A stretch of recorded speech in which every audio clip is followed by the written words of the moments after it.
Ems TV. Tayo po ngayon ay bibisita ng ating halaman dito sa loob ng bahay. Napakatagal din natin hindi naghalaman, hindi nag-vlog ng ating mga halaman, but nandyan pa rin sila.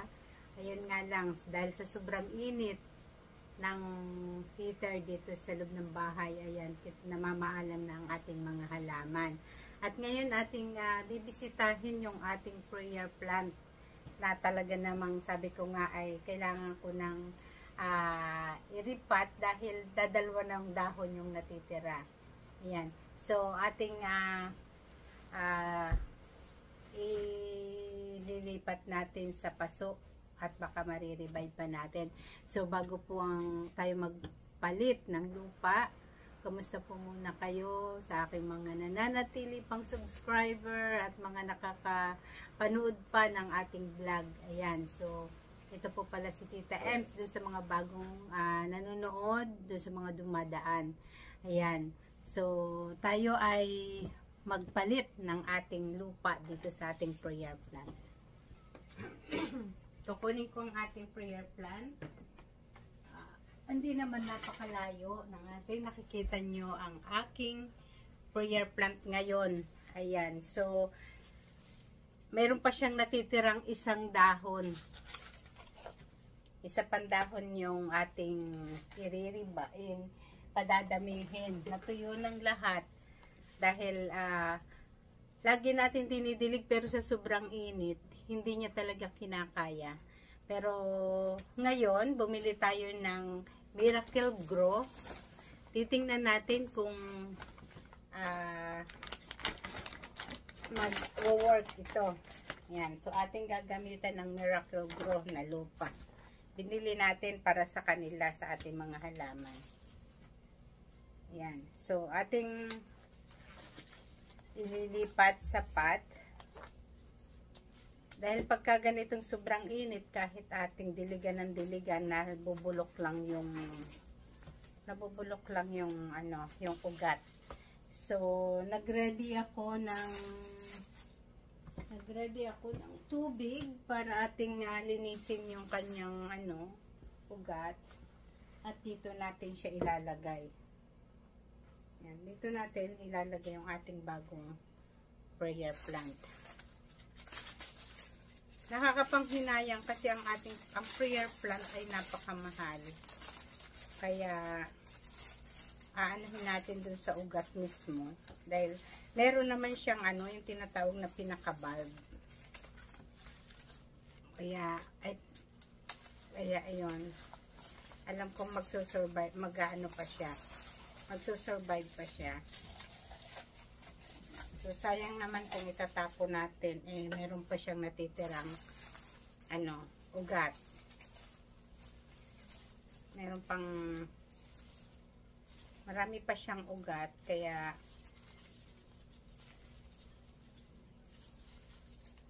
ating natanggalin natin yung mga, yung mga tuyong-tuyo na,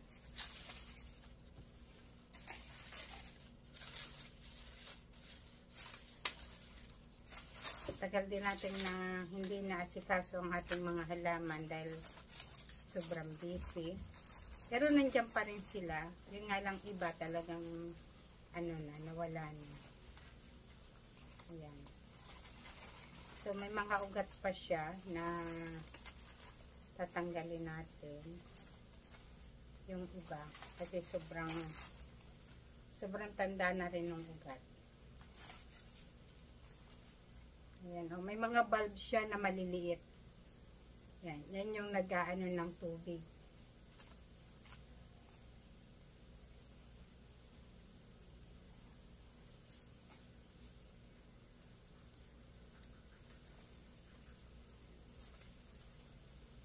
Ang dami pa niyang ang dami niyang mga bulb sa loob. Na yun ang mag-works pa, tutubo pa. So wala na yung iba talagang na hindi na siya magtutubo. Itong isang ito medyo sariwa pa siya, so magkakaroon pa siya ng dahon. So hugasan natin ng kaunti para kumapit yung ating Miracle Grow. Ayan, hugasan natin yung ugat. Ang dami niya kasing ugat. Yung iba pinalis na natin, ginupit na natin. Ayan. Para kumapit yung bago nating lupa na ipapalit. Isa pa kaya nagkakaganyan yung ating mga halaman. Ang tagal ko na rin hindi nagpapalit kasi yung mga lupa nating nilalagay, ang recommended lang talaga sa kanila ay 6 months lang kailangan palitan natin. Hindi na tayo nakakapagpalit, kaya ngayon bigyan natin ng oras para mapalitan yung kanilang mga lupa, yung kanilang mga kinatatayuan.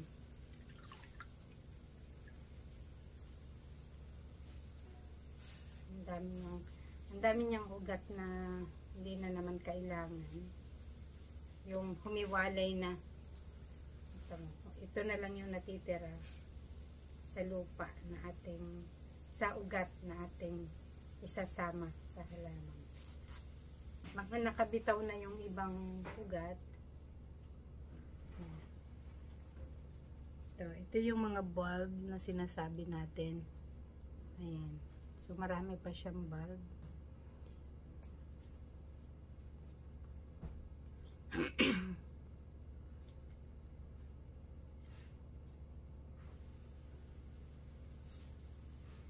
Napakaganda ng halamang ito at saka bihira nating makita. Ayan, saka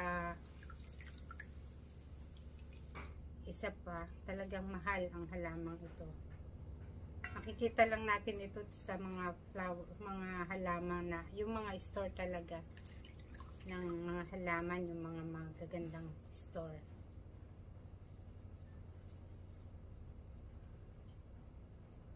Mahirap hanapin. Lalo na sa panahon ngayon, winter. Ang makikita mo ngayon, yung mga halaman na nabubuhay talaga sa winter.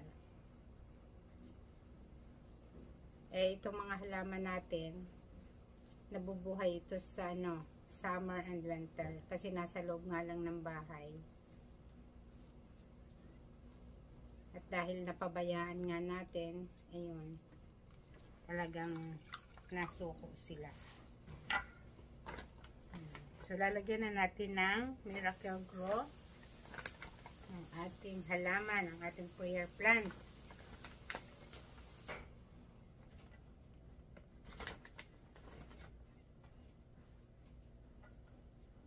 Kasi lalagay natin siya dito.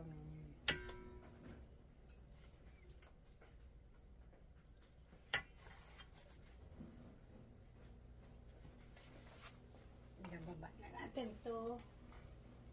At ang ating Miracle Grow ay talagang maghihintay tayo ng miracle.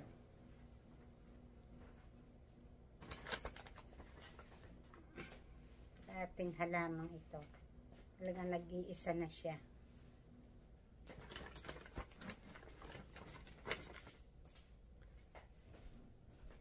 Buti may inabot pa tayong 2 dahon.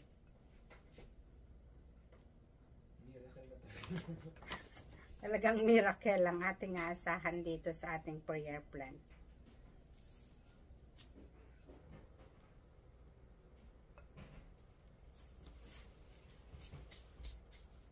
Yan. So, lalagyan natin ng kaunting tubig para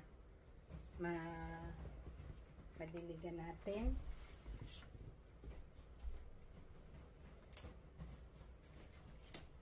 Ayan. So, ito rin ang ating ilalagay para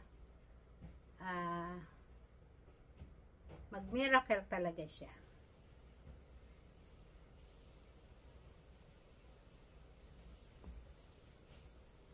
Hindi natin siya masyadong babasain kasi yung para masipsip niya yung vitamins ng halaman ng lupa. Yan. So, ito na yung ating prayer plant. So, nalinis na natin. Natanggal na natin yung mga tuyong dahon.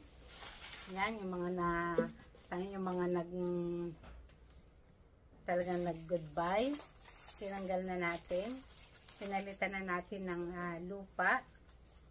Yan. So, ito na yung ating prayer plant.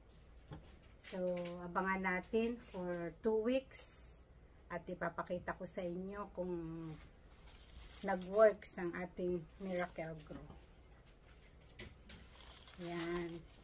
So, yan. Maraming salamat sa inyong panonood.